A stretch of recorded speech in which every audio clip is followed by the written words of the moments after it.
blood tasted like copper at his feet. Cole Reeves sat in the interrogation room with his hands cupped to the metal table. The restraints bit into his wrists. 3 days without sleep showed in the hollow spaces under his eyes. The gash across his left temple had stopped bleeding, but dried blood crusted his hairline dark brown.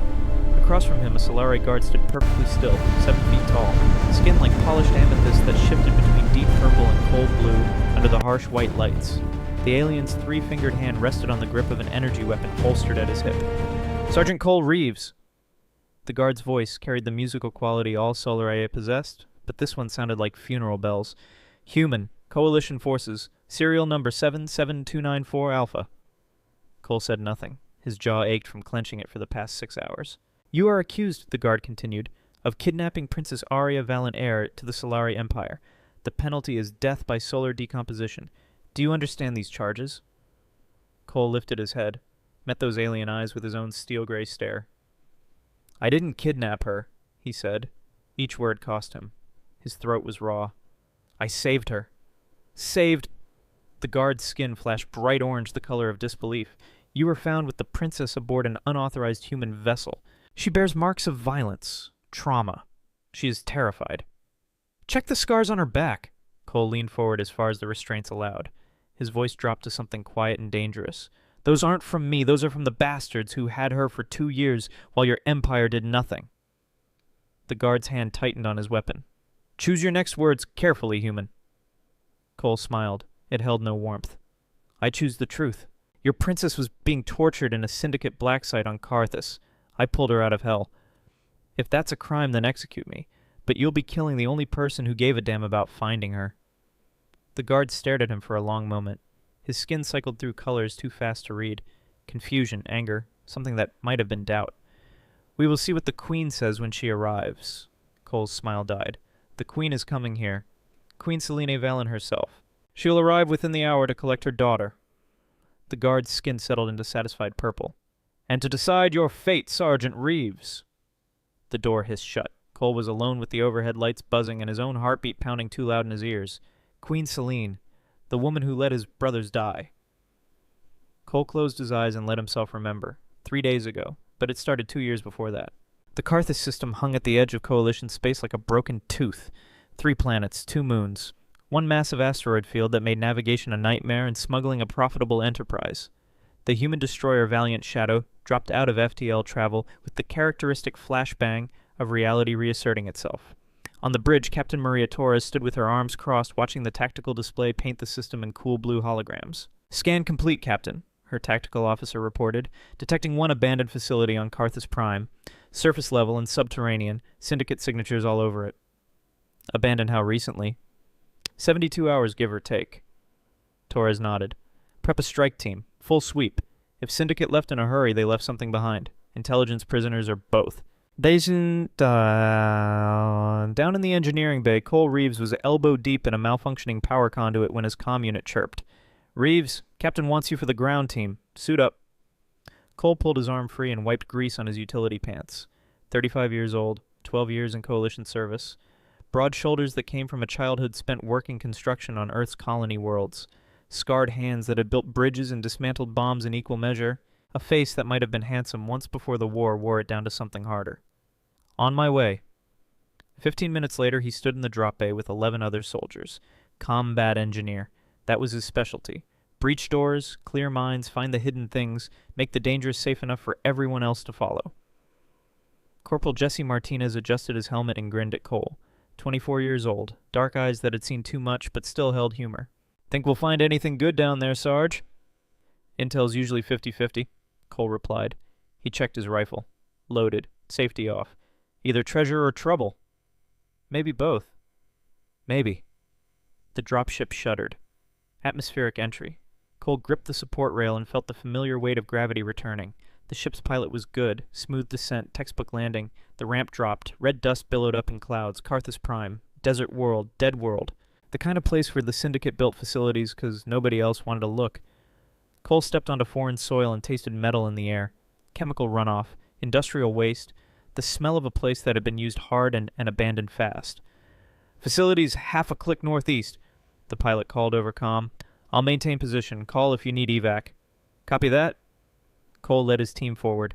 Boots crunched on broken rock and red sand. The wind made a low moaning sound as it moved through the ruins of what used to be mining equipment.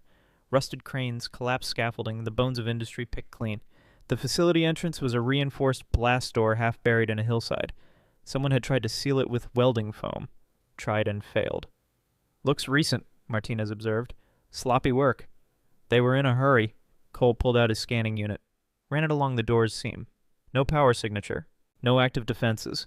Either they really did abandon this place, or it's the quietest ambush I've ever seen. He attached a breaching charge. Standard issue. Nothing fancy. "Everyone back 20 meters. The explosion cracked the door like an eggshell. Smoke poured out. Cole waited for return fire, waited for alarms, waited for anything. Nothing. "Lights on. Weapons ready. Stay sharp." They descended into darkness. The facility smelled wrong. Chemicals. Ozone. Something organic and rotten underneath. Emergency lighting flickered in the corridors, casting everything in sickly green. The walls were lined with doors, all locked from the outside. Cole felt something cold settle in his stomach. He knew what this place was. "Prison," Martinez muttered. His voice sounded hollow through the helmet comm. Jesus, they were keeping people down here. "Check the cells," Cole ordered. "Anyone still alive gets priority evac." The doors opened one by one. Most were empty, some were not. They found a Terran merchant. Dehydrated, beaten. He wept when he saw humans in Coalition uniforms. They found 2 Extari miners, chained to the wall, barely conscious. They found a dozen others, different species, different worlds, all of them weak, all of them terrified, all of them victims of a war that chewed people up and forgot about them. Cole called for medical evacuation, watched his team gently guide the survivors back toward the surface, toward light, toward something that resembled safety. But there was one more door, end of the corridor, different from the others, reinforced frame, triple locks, extra armor plating. Something about it made Cole's instincts scream. He forced the door open. The cell was dark except for a single failing light panel in the corner. At first he thought it was empty, just shadows and stale air. Then he saw her. A small figure huddled against the far wall, not moving, barely breathing. Cole lowered his rifle, stepped inside slowly. "Hey," he said, kept his voice soft, gentle, the way you talk to wounded animals. "It's okay. I'm here to help." The figure didn't move. Cole came closer, activated his helmet light. The beam fell across the child and his breath caught in his throat. A girl. Maybe 10 years old, though alien ages were always hard to guess. Her skin should have been crystalline like all Solaray. Beautiful, reflective. Instead it was dull gray, almost black. The color of fear so deep it had turned physical. She was skeletal, ribs showing through skin like fault lines in glass. Her arms bore bruises in shades of purple and yellow. Fresh scars crossed her back in patterns that made Cole's hands shake. Torture marks. "Martinez!" His voice came out harder than he meant. "Get the medical kit. Now!" The girl's eyes opened. They were the color of storm clouds. Unfocused. Lost. Cole knelt down beside her. The motion made his old combat injuries protest. He ignored them. "You're safe now," he whispered, even though he knew she probably couldn't understand him, even though he knew promises in dark places rarely meant anything. "I've got you." He wrapped her in his jacket. She weighed nothing. When he lifted her, her skin flickered with a dull gray color that somehow managed to be even darker than before. Fear. Pure fear. The girl made a small sound. Not quite human. Not quite anything. Just pain-given voice. Cole held her closer, as gentle as his armor would allow. "It's okay. You're okay. Nobody's going to hurt you ever again." Martinez appeared in the doorway. Saw the girl. Went pale. "Oh, God." "Medical supplies, now!" Martinez moved fast, pulled out bandages, medicine, emergency rations, a scanner that beeped as it read the girl's vital signs. "She's in bad shape, Sarge." Martinez's hands shook as he worked. Heart rate weak, severe dehydration, malnutrition. Looks like several bones healed wrong. Internal injuries we can't see without better equipment. Cole felt fury building in his chest, the kind that made his vision tunnel. The kind that made him want to find whoever did this and show them what human soldiers did to people who tortured children.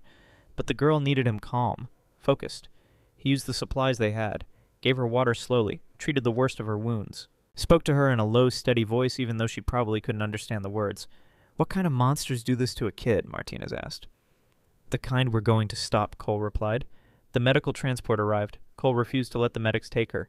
She had made a small sound of distress when they tried. Her tiny hand grabbed his armor. "I'm coming with her," Cole said. It wasn't a request. Dr. Sarah Yates, the ship's chief medical officer, looked at Cole and nodded. "Get in." The flight back to the Valiant Shadow was tense. Yates worked on the girl with quick, efficient movements. Cole sat nearby, watching. The girl's eyes found his face and stayed there. Her skin was still gray, but sometimes it flickered to a lighter shade when she looked at him. "She's lucky you found her when you did," Yates said. "Another day or two and she wouldn't have made it." "Does she have a name?" Yates checked a small device implanted near the girl's collarbone. "Standard Solar identification technology. According to this ID chip, her name is Arya Valen." "Arya," Cole repeated softly. The girl's eyes focused on him when he said her name. "You are going to be okay, Arya, I promise." Back on the Valiant Shadow, Captain Torres met them in the medical bay. She was a hard woman with short iron-gray hair and eyes that saw everything. 30 years in service. She had earned every scar and every rank. "Report, Sergeant." "We found captives in an underground facility. Most are stable. This one is critical." Cole nodded toward Arya. Torres looked at the small girl on the medical bed. Her expression softened for just a moment. "The others are being processed for return to their homeworlds. She'll be treated and transferred to the refugee center on Station 7. "No," Torres' eyes snapped to him. "Excuse me. She needs special care. She's too weak for a transfer. Let her recover here first." Cole held the captain's stare. "I'll take responsibility for her." Torres studied him. They had served together for 4 years. She knew him well enough to know he didn't ask for things without good reason. "Fine, but you're personally responsible for her care. Understood." "Yes, ma'am." Over the next 3 days, Cole spent every free moment in the medical bay. Yates said it was good for Arya. The girl was terrified of most people, but she stayed calm when Cole was near. Her skin would shift from gray to a pale blue when he talked to her. Cole brought her food, sat with her while she ate. He showed her pictures of Earth on his datapad. Didn't know if she understood. Didn't really matter. What mattered was the way her skin brightened a little more each day. On the 3rd day, a translator device arrived, programmed with Solar Ray language. Cole placed it near Arya's bed. "Can you understand me now?" he asked. Arya's eyes widened. Her skin flickered orange. Surprise. "Yes," she whispered. Her voice was rough from not speaking. You saved me." "Yeah." Cole kept his tone gentle. "You're safe now." "They took me from my home." Tears formed in her eyes, crystalline tears that caught the light like diamonds. "I want my mother." Cole felt his heart break a little. "We'll find your family. I promise we'll get you home." Arya looked at him with those huge, frightened eyes. Then she did something Cole didn't expect. She reached out and took his hand. Her skin turned a soft amber color. The translator beeped. "Amber indicates trust," it said in a mechanical voice. Cole squeezed her small hand gently. "I won't let anything bad happen to you again, Arya. That's a promise." And Cole Reeves always kept his promises. 2 hours later, Intelligence Officer Ryan Carter came to the medical bay. Thin man, sharp eyes, the kind of person who saw patterns in chaos. "Sergeant Reeves, I need to speak with you." Cole followed him into the corridor. Carter pulled up a datapad. His expression was grim. "I've been going through the files we recovered from that facility. I found something about your girl in there." "She's not my girl. I'm just looking after her." Carter gave him a look that said he didn't believe that for a second. "Her full name is Arya Valen. She's Solare royalty, princess, heir to the entire Solare Empire." Cole stared at him. "What?" "Her mother is Queen Selene, the ruler. Arya was kidnapped 2 years ago during some kind of important ceremony. The Coming of Light, they call it. She was 8 years old then. Now she's 10. 2 years the Syndicate held her. 2 years of captivity and torture." Cole's mind raced. The little girl sleeping in the medical bay was a princess. Her mother was a queen, but not just any queen. "Selene," he said quietly. The name tasted like ash. "Queen Selene Valen. You know her. Cole knew her name. Knew her reputation. Knew what she'd done. 2 years ago, Cole's battalion had been pinned down on a mining colony called Threshold. Swarm attack, 800 men against 10,000 hostiles. They'd called for help. Every coalition frequency. Every emergency channel. The Solar Empire's 3rd fleet had been in the next system. 40 warships. Could have turned the tide in an hour. Queen Selene Valen had received their distress call, and she'd said no. "Not our war," she'd told the coalition commanders. "Solar remains neutral." The battle lasted 3 days. 743 men died. Cole had been one of 57 survivors. He had carried 6 wounded soldiers through hostile territory. Lost 2 of them anyway. Held Danny Kim's hand while the kid bled out from a gut wound because their medic was already dead. Danny had been 23. 3 days from his rotation home. Had a girl waiting for him on New Terra. A future that had evaporated in blood and screaming. Cole had survived, but pieces of him had died on Threshold alongside Danny and the others, and now he was supposed to return that woman's daughter to her. The captain has already contacted the Solari government, Carter continued. They're sending a diplomatic envoy to collect Princess Arya. Good, Cole said. His voice sounded hollow even to himself. Get her home. That's what matters. Carter looked at him carefully. Sarge, there's something else. The envoy isn't just some diplomat. Then who is it? Queen Selene herself. She's coming personally to collect her daughter. Cole felt the floor tilt slightly beneath his feet. When she'll be here in 6 hours. 6 hours. Cole returned to the medical bay. Arya was awake, looking at picture books Yates had found for her. When she saw him, her skin brightened to soft yellow. Happy. Cole? She'd started using his first name yesterday. It felt right. Look, this book has animals from your world. What's this one called? That's a dog. Dog? She repeated carefully. We don't have dogs. Are they nice? The best. Cole sat down beside her bed. Hey, kiddo, I need to tell you something. Her skin flickered to concerned orange. We found your mom. She's on her way here. For a moment, Arya's skin went pure white. Shock. Then it cycled through a dozen colors too fast to track. Yellow, orange, gray, gold. Fear and hope and joy all mixed together. Mama. Her voice was barely a whisper. My mama is coming. Yeah, she'll be here soon. Arya threw her arms around his neck, held on tight. Her skin blazed bright gold. The translator beeped. Gold indicates deep affection and love. Cole hugged her back, gently. You're going to see your mother again. Everything's going to be okay. But even as he said it, Cole felt the weight of what was coming. In 6 hours he would meet Queen Selene Velen, the woman who let his brothers die. The woman whose daughter he'd just saved. Cole didn't know what he was going to say to her. Didn't know if he could stand in the same room without letting his anger show. But for Arya's sake, he would try. He would put the girl first. Give her back to her mother. Do what was right, even if it killed him to do it. Captain Torres' voice crackled over the ship-wide comm. Attention all personnel. Solare flagship Luminary has entered system. Queen Selene Velen will be boarding into -5 hours. Prepare for formal diplomatic contact. All senior staff report to briefing room in 30 minutes. That includes you, Sergeant Reeves. Arya looked up at him with those storm cloud eyes. Will you stay with me? When Mama comes, I don't want to be alone. Cole took her hand. I'll be right there with you, every step, I promise. Even though you're scared. He blinked.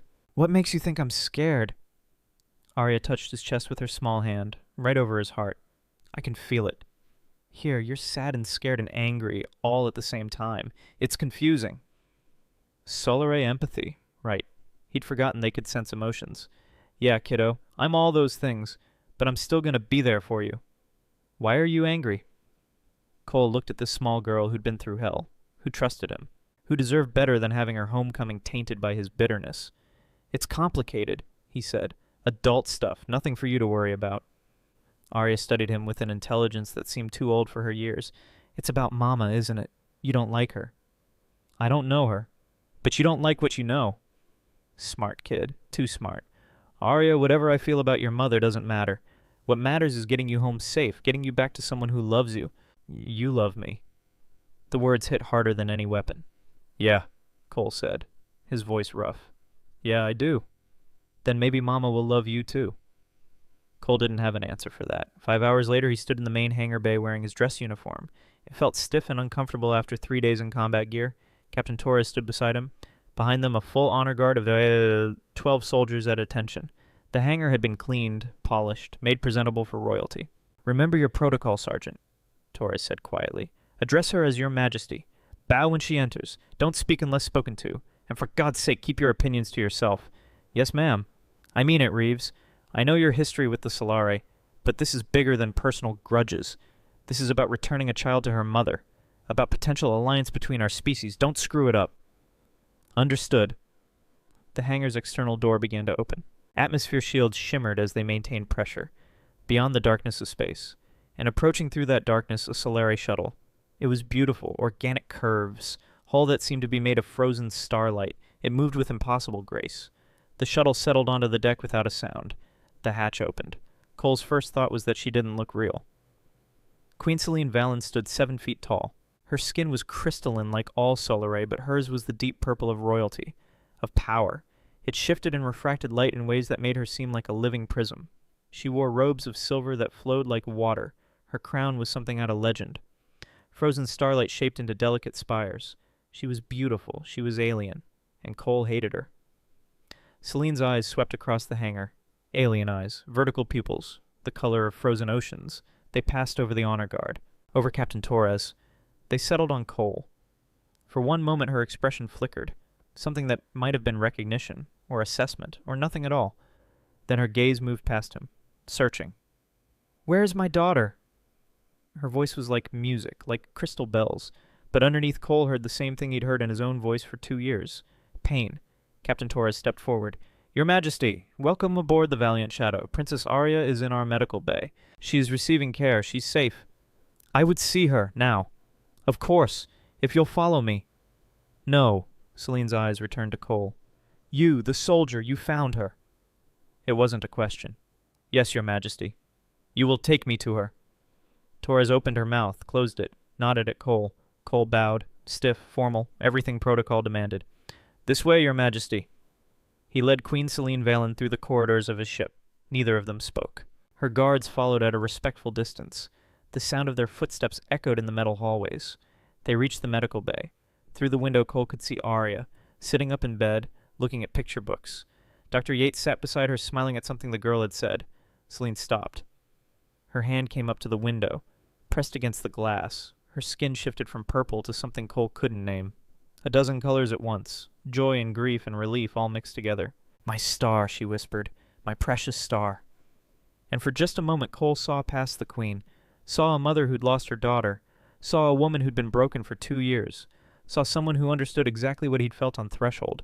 The door opened. Arya looked up, saw her mother, and everything else stopped mattering. Arya's skin went white, pure white, the color of shock so complete it transcended all other emotion. She stared at her mother through the medical bay window, mouth open, eyes wide. Her small hands gripped the picture book so hard the pages crumpled. Queen Celine stood on the other side of the glass, perfectly still. Her purple skin had shifted to something softer, violet bleeding into pale blue. Her hand pressed against the window like she could reach through it, touch her daughter, confirm she was real.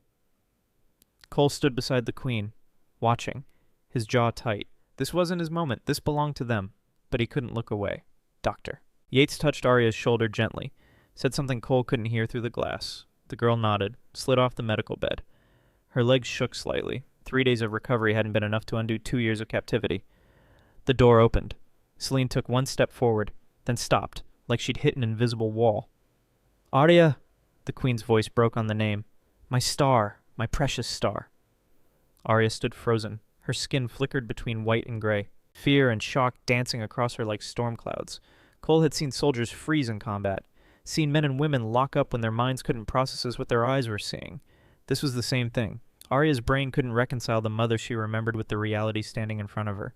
2 years stolen, 8 years old when they took her, 10 now. That was a lifetime when you were a child. Celine knelt, slowly. Her royal robes pooled around her like liquid silver. At 7 feet tall, kneeling brought her closer to eye level with Arya. But she was still a giant, still alien, still terrifying in her beauty. "It's Mama," Celine whispered. "I'm here. I finally found you. You're safe now." Arya took a step back. Celine's skin flashed dark blue, just for a second. The color of pain so deep it had no words. Then the purple returned, controlled, royal, perfect. "I know," Celine continued. Her voice stayed gentle. "I know it's been so long. I know you're scared. But I never stopped looking for you, not for one day, not for one moment." Arya's eyes moved past her mother, found Cole. And suddenly the girl was moving, running, not towards Celine, away from her. Arya crashed into Cole's legs and wrapped her arms around him, buried her face against his uniform. Her whole body shook. Cole's hands hovered in the air, uncertain. Every eye in the room was on him. The Queen's guards, Dr. Yates, Captain Torres who'd followed them into the medical bay, and Celine. The Queen still knelt on the floor, her hand extended toward empty air where her daughter should have been. Her skin cycled through colors too fast to track. Blue, gray, purple, dark violet, all the shades of a heart breaking in real time. Cole looked down at Arya, felt her trembling, felt her desperate grip on his uniform. He made a choice. He knelt down, put his hand on her back, spoke softly. "Hey, it's okay. That's your mom. She came all this way for you." Arya shook her head against his chest. "I know," Cole continued. "I know it's scary. Everything's different. You're different. She's different. But she loves you. You can feel that, right?" Arya's empathic abilities. She could sense emotions. She had to know what Celine was feeling. The girl nodded slightly. Then you know she's not going to hurt you. She just wants her daughter back. What if... Arya's voice was muffled. What if I'm not who she remembers? Cole felt something crack in his chest. This 10-year-old child, carrying trauma no one should carry, afraid her own mother wouldn't want her anymore. He'd seen soldiers with the same fear, coming home from war, changed, broken, terrified the people who loved them wouldn't recognize what they'd become. You're exactly who you're supposed to be, Cole said. You survived. That makes you the strongest person in this room. Your mom knows that. He looked up at Celine, met those alien eyes, saw tears forming, not human tears. These were liquid crystal. They caught the light like diamonds. One fell, hit the floor, shattered into 100 tiny fragments that reflected rainbows across the sterile white tiles. Cole had hated this woman for 2 years, blamed her for Threshold, for the brothers who died while she stayed neutral and safe, for Danny Kim's last words, for 56 other men who came home broken. But right now, watching tears of liquid diamond shatter at her feet, all he saw was a mother who'd lost everything. Your Majesty, Cole said, his voice formal, respectful. May I... Celine nodded. Couldn't speak. Cole gently turned Arya around, kept his hand on her shoulder, steady, safe. Look at your mom, he said quietly. Really look at her. Arya lifted her head. Those storm cloud eyes met her mother's frozen ocean gaze. She's been searching for you for 2 years, never gave up, never stopped hoping. That's what mothers do. They don't forget, they don't abandon, no matter how long it takes. Celine extended her hand again, slower this time, palm up, an offering, not a demand. I missed you every single day, Celine whispered, every single moment. You are my heart, my light, my reason for everything. Arya's skin shifted from gray to pale blue, still afraid. But something else, too. Recognition, memory, the shape of love that time had buried but not destroyed. She took one step toward her mother, then another. Celine stayed perfectly still. Let her daughter come to her. Arya reached out, touched her mother's hand with her tiny fingers. Both their skins flared gold. The translator beeped softly. Matching gold indicates family bond and shared love. Then Arya was in Celine's arms. The queen gathered her daughter close, one hand cradling Arya's head, the other wrapped around her small body. She pulled the girl against her chest and held on like gravity itself couldn't pull them apart. Celine's whole frame shook with sobs. Her carefully controlled royal composure shattered completely. More tears fell, each one breaking into light. My baby, Celine kept saying over and over. My baby, my star, my heart. Arya cried too, her small voice breaking with sobs that sounded like they'd been locked inside for 2 years. Mama, I'm sorry I let them take me. I tried to fight. No. Celine pulled back just enough to cup Arya's face in her hands. No, my darling, you have nothing to be sorry for, nothing. You survived. That's all that matters. You came back to me. They held each other again, both glowing gold so bright it hurt to look at directly. Cole stepped back quietly, giving them space. This wasn't his moment, never had been. Captain Torres touched his shoulder, nodded toward the door. They slipped out of the medical bay. Let the reunion happen without an audience. In the corridor, Torres looked at him. That was well done, Sergeant. Just doing what needed doing, ma'am. You have a gift with that girl. She trusts you completely. Cole didn't know what to say to that, so he said nothing. They stood in silence. Through the window they could see Celine and Arya, still holding each other, still glowing, two people finding each other again after being lost in darkness. 20 minutes later, the medical bay door opened. Celine emerged. She'd composed herself. No more tears. Her purple skin had returned to its regal shade. The crown of starlight sat perfectly on her head. But her eyes were different. Softer somehow. More human, despite being completely alien. Sergeant Reeves! Her musical voice carried command, authority. I would speak with you, privately. Torres raised an eyebrow at Cole. He nodded. They moved to a small briefing room. Celine's guards stood outside. Cole and the Queen alone in a space barely large enough for a table and 4 chairs. Up close, Celine was even more imposing. 7 feet of crystalline power. She could probably break him in half without effort. Her presence filled the room like pressure before a storm. My daughter has bonded with you, Celine said. No preamble, straight to the point. In 3 days you have become important to her. Essential, even. I just helped her, Your Majesty. You did more than help. You gave her safety when she had none. Comfort when she needed it. You became what she required when I could not be there. Cole heard the pain underneath those words. Guilt. A mother who'd failed to protect her child. He knew that guilt, carried his own. Different context, same weight. She's a good kid, Cole said. Strong, brave, anyone would have done the same. But they didn't. You did. Celine was quiet for a moment. Her skin shifted through subtle shades of purple. The journey to Luminara is 3 days by conventional travel. My flagship is equipped with quantum drives. We can be there in 12 hours. That's good. Get her home fast. She needs familiar places, her own bed, normal life. She needs you. Cole blinked. Ma'am, my daughter is traumatized. She has been through horrors I cannot imagine. She trusts you, needs you. Celine's skin flickered darker. I am asking you to accompany us to Luminara, to help her transition, to be the steady presence she requires. Your Majesty, I have orders. My ship... I have spoken with your Captain Torres. She has agreed to reassign you temporarily as a liaison officer. You will travel with us. Stay until Arya is stable, until she no longer needs you. It wasn't a request. It was a command dressed in polite language. Cole wanted to refuse. Every instinct screamed at him to get away from this woman. From the reminder of Threshold, from the faces of men who died while she did nothing. But Arya needed him, and he'd made promises to that little girl. How long? He asked. A week, perhaps 2, however long she requires. Cole thought about his quarters on the Valiant Shadow, thought about his routine, his work, his carefully maintained distance from anything that resembled caring too much. Then he thought about Arya's small hand in his, her amber gold skin when she trusted him, her voice asking him not to leave. Understood, Your Majesty. I'll pack my gear. Celine's skin brightened slightly. Relief. Thank you, Sergeant Reeves. Truly. 6 hours later, Cole stood in a Solaris shuttle, different from human vessels. Organic curves, walls that seemed alive with soft light, no sharp angles, everything designed for comfort and beauty. Arya sat in a cushioned seat. Dr. Yates had cleared her for travel but insisted on sending medical supplies, just in case. The girl wore new clothes, Solaris design, soft fabrics that shimmered when she moved. Her skin was pale blue, calm but nervous. Cole sat beside her, his duffel bag stowed under the seat. He felt out of place. Too rough, too human, too much. Celine sat across from them, watching her daughter with an intensity that was almost painful, like she was afraid Arya would disappear if she looked away. The shuttle lifted off, smooth, silent, nothing like the rumbling roar of human engines. Through the viewport, Cole watched the Valiant Shadow grow smaller, his home for 4 years, his brothers, his world. Now he was leaving it behind to travel with the woman he hated most in the galaxy, for a little girl who'd somehow become important. Arya's hand found his. You're sad, she said quietly. I can feel it. Just saying goodbye to my ship. Will you miss it?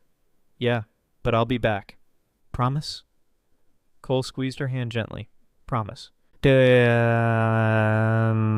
first hour passed in silence. Arya dozed. The trauma and travel had exhausted her. She leaned against Cole's shoulder and slept. Her skin stayed blue, peaceful.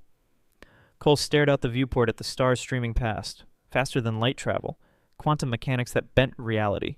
Human science was catching up, but Solaris tech was still decades ahead.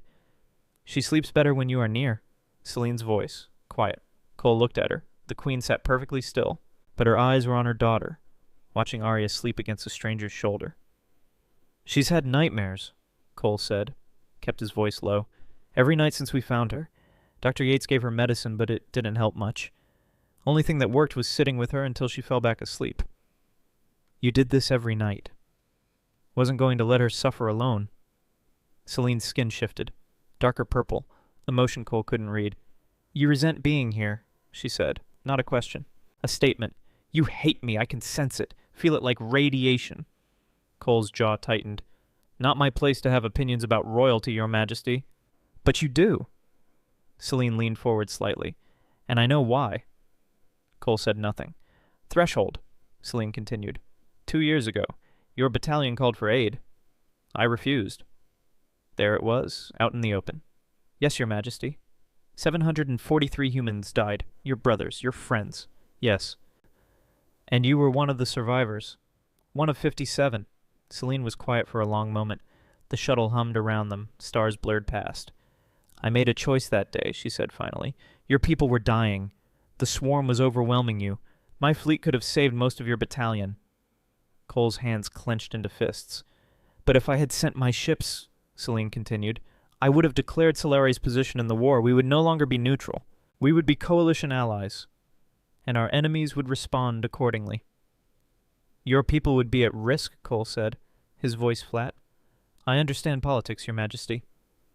Do you understand that the same day your battalion fought on Threshold, the Syndicate attacked Luminara? Cole's head snapped up. Celine's skin had gone dark blue. the color of old pain. They struck during the coming of light ceremony, while thousands gathered to celebrate Arya's transition into young adulthood, while my 8-year-old daughter stood on the balcony wearing ceremonial robes, exposed, vulnerable. The Queen's voice stayed level, but Cole heard what lay underneath. My military advisors told me the attack was a test. If I sent my fleet to help you, Luminara would be undefended. My capital, my daughter, everything. She pulled out a small device, touched it. A hologram bloomed in the air between them. Timestamps, battle reports, communications logs, threshold 0800 hours. Distress call received. Luminara 0815 hours. Syndicate ships entering orbit. Threshold 0847 hours. Coalition reinforcements 3 hours out. Casualties mounting. Luminara 0852 hours. Ground assault begins. Royal Guards engaged. Princess area location unknown. The timestamps continued. Overlapping. 2 battles happening simultaneously across the galaxy. Cole stared at the data, felt something cold settle in his stomach. I had to choose, Celine said quietly. Your soldiers or my daughter? 700 lives or one. The moral calculus was simple. The decision was impossible. You chose her. I chose wrong. Celine's voice broke slightly. I kept my fleet home, protected Luminara, and they took her anyway. Syndicate commandos. While my forces fought the main assault, a strike team infiltrated the palace, killed her guards, took my daughter. The hologram showed it. Grainy footage from security cameras. Arya in white robes, surrounded by attackers, dragged away screaming. By the time we realized what happened, they were gone, vanished into Syndicate space, and your battalion. Celine closed the hologram. Your brothers died without our help. Cole looked at this alien queen, this woman who'd made an impossible choice and lost everything anyway. You think I don't know Guilt Sergeant Reeves? Celine's purple skin had darkened almost to black. You think I haven't replayed that day 1,000 times? Wondered if I'd chosen differently. Would my daughter be safe? Would your friends be alive? I don't know, Cole said honestly. Neither do I, and I will carry that uncertainty until I die. They sat in silence. Arya slept between them, innocent. Unaware of the weight her mother carried, Cole thought about Threshold, about Danny Kim bleeding out in his arms, about the 56 other survivors who'd made it out, about the impossible choices war forced on people. He thought about finding Arya in that cell, about how easily she could have died if he'd been 1 day later, 1 hour later. I lost my brothers, Cole said quietly, and you lost your daughter. We both paid for your choice. Yes, but you got her back. Most of my friends are still dead. Celine looked at him, really looked at him. I cannot give them back to you. I cannot undo what happened. But I can tell you this, Sergeant Reeves. The Solar Ray Empire will join the Coalition. We will fight the Syndicate. We will ensure no one else has to make the choice I made. Political alliance built on guilt. Political alliance built on understanding, on shared loss, on the knowledge that neutrality is a luxury we can no longer afford. Cole wanted to hate her, wanted to hold on to his anger. It had kept him going for 2 years, gave him purpose, direction. But sitting here looking at this mother who'd lost everything despite her power and the crown, he felt the anger cracking. Arya stirred in her sleep, made a small sound of distress. Both Cole and Celine reached for her at the same time. Their hands touched. Cole felt it. Through whatever empathic connection Solare possessed, felt Celine's pain, her guilt, her desperate love for her daughter, her genuine remorse for the humans who died. It wasn't forgiveness, not yet, maybe never. But it was understanding. Arya settled. Her skin stayed blue, peaceful. Cole and Celine withdrew their hands, sat back. She needs us both, Celine said. I am her mother, but you are something else. Something she found in darkness, a light when she had none. I'm just a soldier. You are the man who carried my daughter out of hell. That makes you Family Sergeant Reeves, whether you accept it or not. Cole looked out the viewport, watched stars blur past, family. He'd lost his family on Threshold, lost the brothers who'd been closer than blood, lost Danny Kim who'd called him Sarge and made terrible jokes and had a girl waiting back home. Now this alien queen was offering him something new, something he didn't know how to accept. Arya's hand found both of theirs in her sleep, small fingers wrapping around larger ones, connecting them. Her skin glowed soft gold. The translator had gone silent. But Cole knew what it meant. Love, trust, family. Maybe he could learn to live with that. Maybe. The shuttle flew on through darkness toward Luminara, toward home, toward whatever came next. And for the first time in 2 years, Cole Reeves felt something other than anger. He felt hope. The alarm started 6 hours into the journey. Cole jerked awake, combat instincts firing before his conscious mind caught up. Arya was still asleep against his shoulder. Celine stood at the viewport, her skin flashing urgent orange. What is it? Cole asked. The shuttle's pilot spoke over the intercom, voice tight with controlled fear. "Syndicate vessels. 3 warships. They're blocking our approach to Luminara." Cole was on his feet instantly, gently laying Arya down on the seat. The girl stirred but didn't wake. 2 years of trauma had taught her to sleep through chaos. He moved to the viewport. Saw them. 3 angular ships that looked like knives cutting through space. Syndicate design, all sharp edges and weapons ports. "How did they find us?" Celine demanded. "Unknown, Your Majesty, but they're hailing us. Put it through." The view screen flickered. A face appeared. Solaray, male, his skin was a sickly red purple that spoke of rage barely controlled. Scars crossed his face in patterns that looked ceremonial, intentional. Cole recognized cruelty when he saw it. "Sister," the man said. His voice was smooth, poisonous. "How kind of you to deliver her to me." Celine's skin went dark purple, almost black. "Vorak, you remember me. I'm touched." Vorak smiled. It held no warmth. 2 years I've kept her, studied her, that precious lumina gene running through her veins. "Do you know what I can do with that power, Celine? What I will do?" "You will die," Celine said, each word sharp as broken glass. "You will die screaming for what you've done to my daughter." "Bold words for someone surrounded by my ships." Vorak leaned forward. "Here's what happens next. You transfer Arya to my vessel. I let you live. You go home. Tell the Empire I died in some tragic accident, and I disappear with the power to reshape the galaxy. Never. Then you all die. The princess. You. And that human pet you've brought along." Vorak's eyes shifted to Cole. Recognition flickered. "Ah, Sergeant Cole Reeves, the hero who found her. Tell me, human, do you know what you've stumbled into? This isn't your fight. Walk away. I'll even spare you." Cole stepped closer to the view screen. "You tortured a 10-year-old girl for 2 years. That makes it my fight." Vorak laughed. "Such human arrogance. You think you matter. You're an insect. Cole cut the transmission. Celine stared at him. "You just—" "Hang on," Cole said. "Pilot evasive maneuvers, now." The shuttle banked hard. Gravity compensators struggled to keep up. Cole braced against the wall. Celine moved to shield Arya. Energy weapons lit up space. Bright blue bolts that would have torn through the shuttle's hull. Would have killed them all. The pilot was good, dodged, weaved. But 3 syndicate warships against 1 diplomatic shuttle wasn't a fight. It was execution. "We can't outrun them," the pilot called. "Hull integrity at 60%. Weapons offline. Shields failing." Celine's hands clenched into fists. "Can we reach Luminara?" "Not at this trajectory. They'll cut us apart first." Cole's mind raced. Tactical assessment options, none of them good. "The wilderness," he said. "Northern continent. Can we make it there?" "Maybe. If we drop out of orbital approach, go in steep." "Do it. That's a crash landing, Sergeant. We won't have control."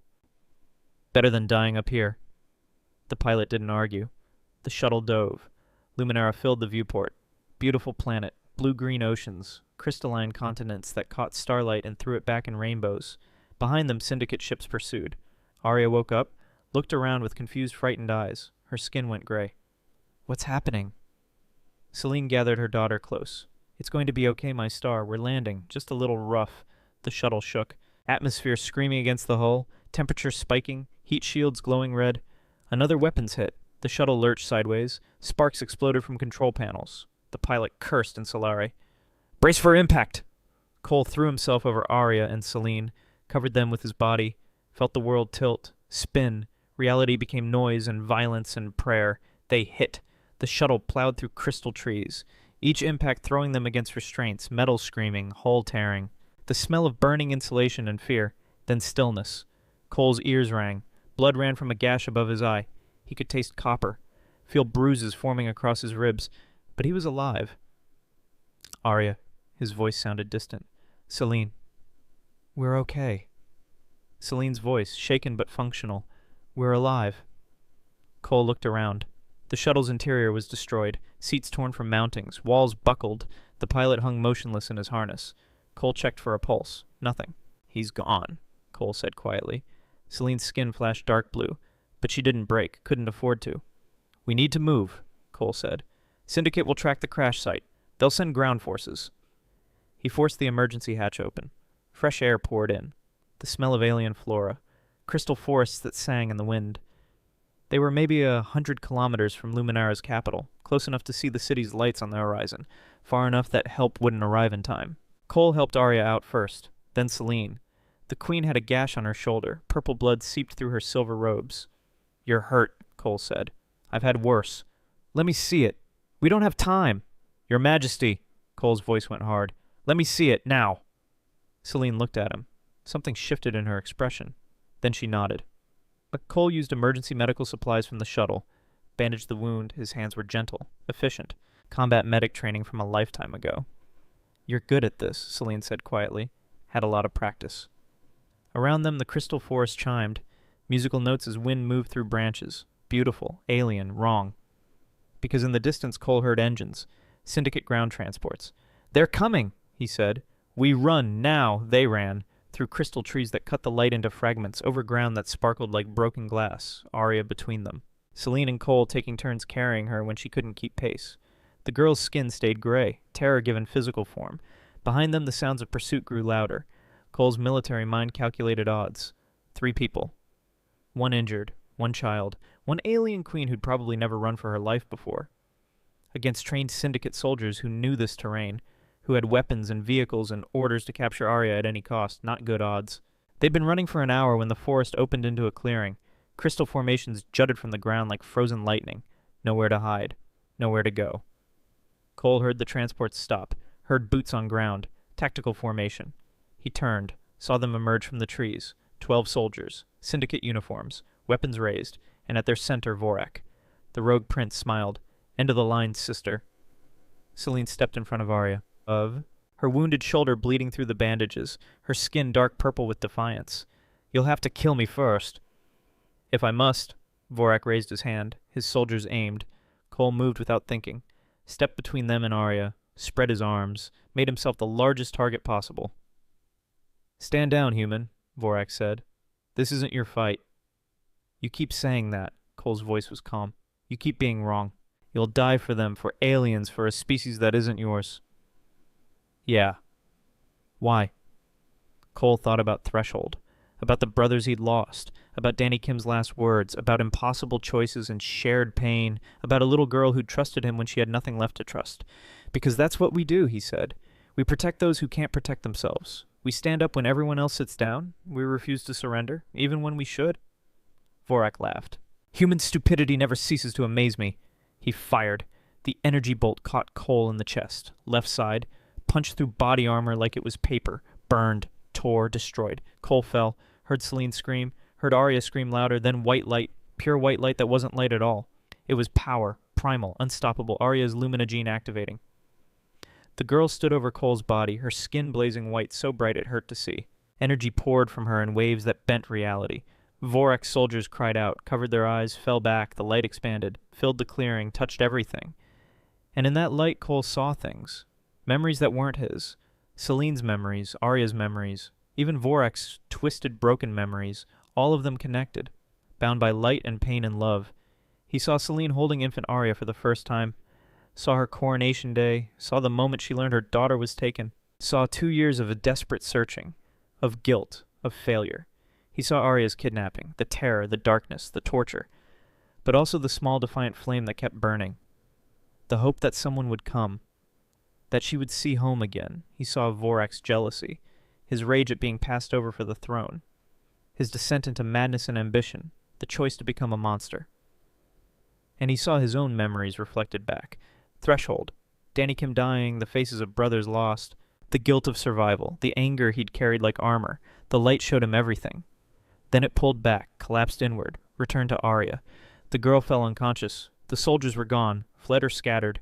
Vorak had retreated to the tree line, staring, his skin the color of fear. Cole couldn't move. Blood pooled beneath him. His chest burned, breathing hurt. Celine knelt beside him, her hands pressed against the wound, trying to stop bleeding that couldn't be stopped.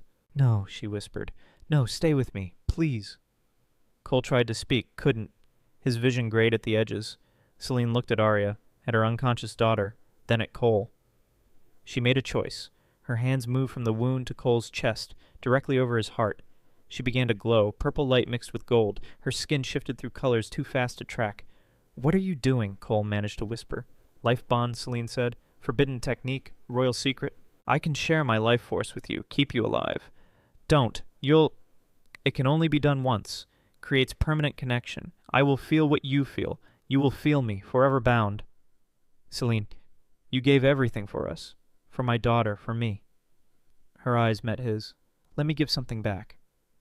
Power flowed, from her into him, through channels that shouldn't exist, creating bonds that transcended species and biology and everything the universe said was possible. Cole felt it.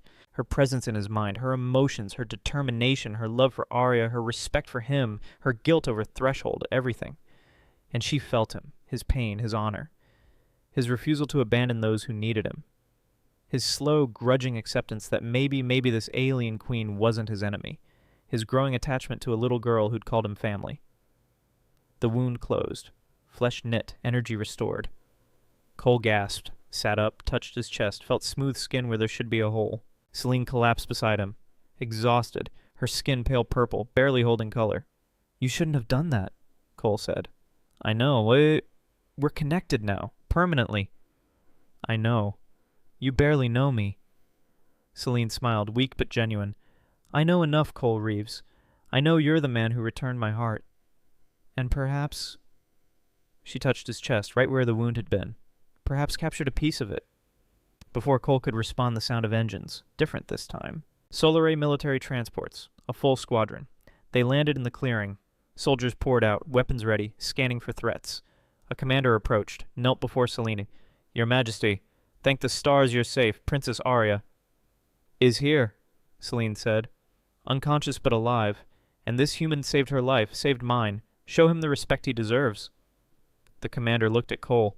Confusion flickered across his face. Then understanding. He bowed. Thank you, Sergeant Reeves. The Empire is in your debt.